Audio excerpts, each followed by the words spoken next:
Masih bersama kami pemirsa di Apa Kabar Indonesia Siang, kami hadirkan kabar selanjutnya untuk Anda. Pemirsa, usai ditetapkan sebagai tersangka, Jonathan Frizzy ini masih belum dipanggil ataupun ditahan oleh pihak kepolisian. Bagaimana informasinya berikut kami hadirkan untuk Anda.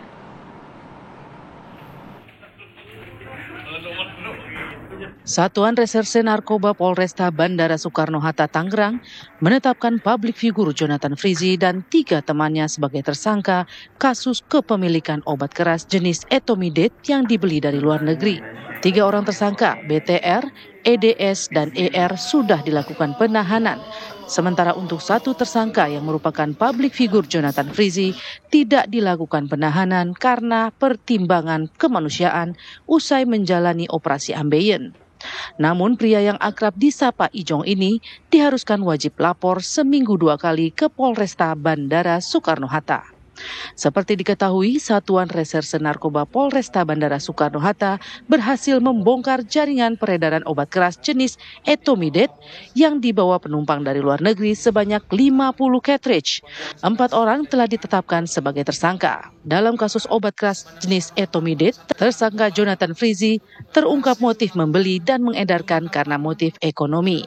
Kini para pelaku dijerat Undang-Undang Kesehatan Nomor 17 Tahun 2023 tentang Kesehatan junto pasal 55 KUHP pidana dengan ancaman hukuman 12 tahun penjara dan denda maksimal 5 miliar rupiah. Dari Tangerang, Banten, Rusdi Muslim, TV One mengabarkan. Dan pemirsa, untuk mendalami kasus peredaran obat keras yang salah satu pelakunya merupakan artis Jonathan Frizzy, kami sudah terhubung dengan Kasat Narkoba Polresta Bandara Soekarno-Hatta, AKP Michael Karisma Tandayu melalui sambungan Zoom. Selamat siang, Pak. Selamat siang, Mbak. Oke. Dan pemirsa, di studio kami Apa Kabar Indonesia Siang, kami juga sudah menghadirkan narasumber kami, ada Mbak Hanifah Hasna, kriminolog. Selamat siang, Mbak Hanifah. Selamat siang. Oke, pemirsa, kami akan ajak Anda dulu untuk berbincang dengan Mbak Hanifah, kriminolog. Mbak Hanifah, apa sih yang menjadi indikator ataupun dorongan secara psikologis dan juga motif sosial bagi seorang public figure ini bisa melakukan tindakan yang demikian ini, Mbak Hanifah? Baik. Jadi motifnya sih banyak ya, tapi yang pertama itu karena gaya hidup hedonisme. Ya. Karena gaya hidup hedon itu membentuk mereka untuk gitu ya. Yang pertama punya tuntutan-tuntutan tertentu terkait dengan penampilan dan lain-lain. Nah, dari situ juga karena dia hedon, dia membutuhkan banyak modal gitu ya. Nah, itu juga bisa berlanjut kepada kepemilikan dan perdagangannya. Itu kalau kita lihat dari situ. Yang kedua, lingkungan yang permisif gitu. Jadi mereka kan berkumpul dengan teman-temannya yang menganggap bahwa ini adalah sesuatu yang biasa gitu ya. Nah, ketika lingkungan permisif, pasti dia juga akan menggunakan dan dia merasa bahwa semua juga memakai dan aku juga tidak akan. Ini hal yang biasa ya, saja, begitu. normal saja. Nah, yang ketiga, pengendalian dirinya yang kurang gitu. Karena ada juga orang-orang di kalangan aja yang tidak menggunakan itu karena pengendalian dirinya bagus. Tapi ketika mereka harus menyamakan dengan kehidupan sosialnya, mereka juga akan melakukan hal itu.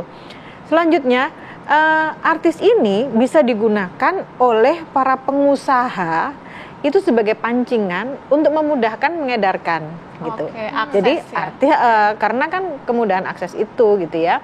Nah, kondisi-kondisi inilah yang membuat artis menjadi semakin mudah menjadi pelaku tadi itu. Di samping kebutuhan yang sangat besar, kesuksesan dari kecil yang membuat mereka menjadi hidup enak, kemudian ketika gede, ketika dewasa mungkin ada penurunan secara karir dan bisnis ini menjadi bisnis yang sangat-sangat menguntungkan untuk mereka.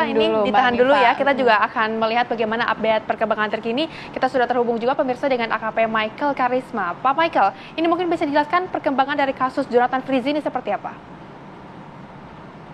Baik, Mbak.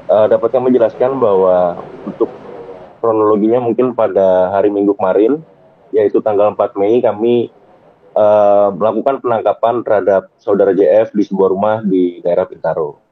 Lalu ketika kami datang ke sana, memang saudara JF dalam kondisi setelah pasca operasi. Dan di sana kami menanyakan kepada pihak JF dan kepada pihak lawyer-lawyernya, apakah saudara JF mampu dan bersedia untuk dimintakan keterangan di Polres. Lalu dari jawaban dari saudara JF dan pihak lawyernya itu menyatakan bahwa mereka bersedia dan mampu untuk melakukan pemeriksaan.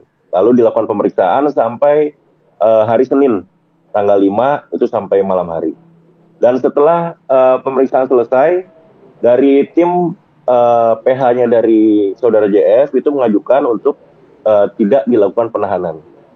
Untuk sebagai pertimbangan yaitu adalah ada rujukan dari dokter yang menangani operasi dari saudara JF, lalu juga ada rekomendasi dari Rumah Sakit Polri, lalu juga dengan mempertimbangkan aspek bahwa saudara JF tidak akan melarikan diri, tidak akan menghilangkan barang bukti dan tidak akan mengulangi kejahatan yang lainnya.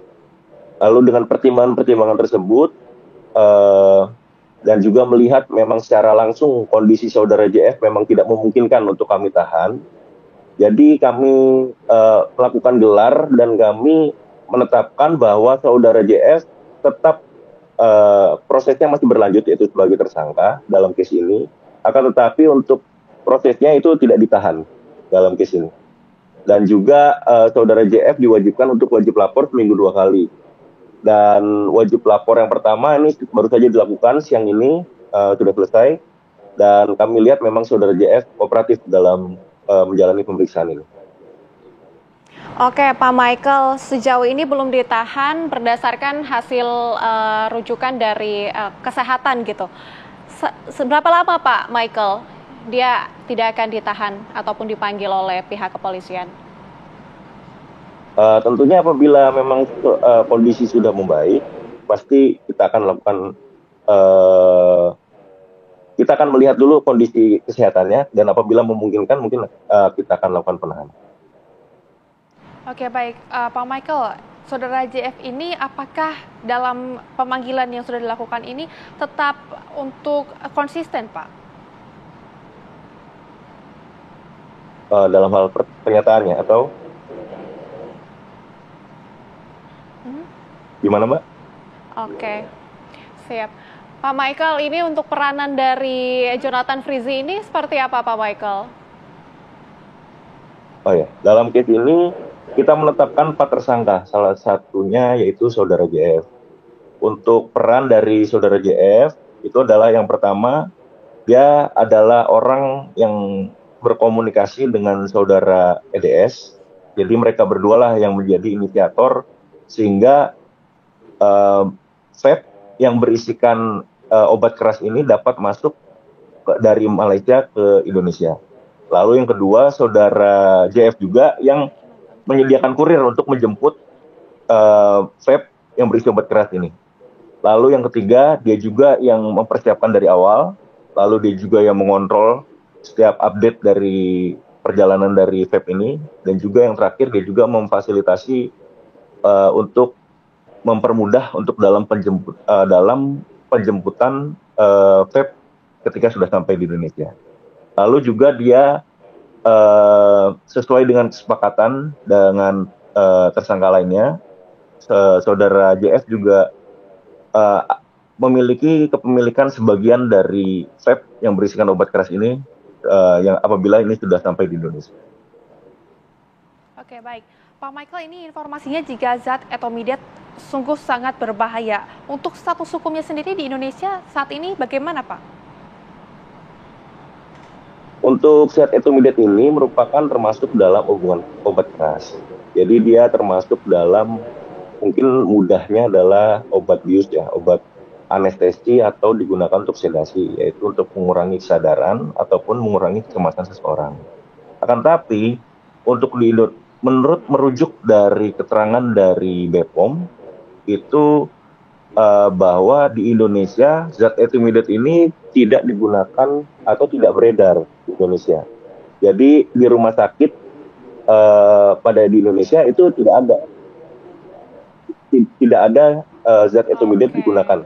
Tapi rumah sakit di Indonesia menggunakan zat lain untuk anestesi. Jadi zat etomidat ini itu seharusnya digunakan dengan cara disuntikkan atau diinjeksi. Jadi dan juga dengan dosis tertentu. Jadi apabila memang digunakan dengan cara dihisap tanpa dosis yang memang sudah seharusnya ditentukan, tentu ini memiliki efek yang baik jangka pendek maupun jangka panjang yang berbahaya bagi tubuh. Oke Pak Michael, kami masih akan kembali berbincang dengan Anda dan kita juga mau ke Mbak Hanifah. Mbak Hanifah, kita masih akan mendalami seberapa besar sih pengaruh public figure dalam kasus-kasus seperti ini. Tapi sesaat lagi Mbak Hanifah, tetaplah bersama kami pemirsa di Apa Kabar Indonesia Siang.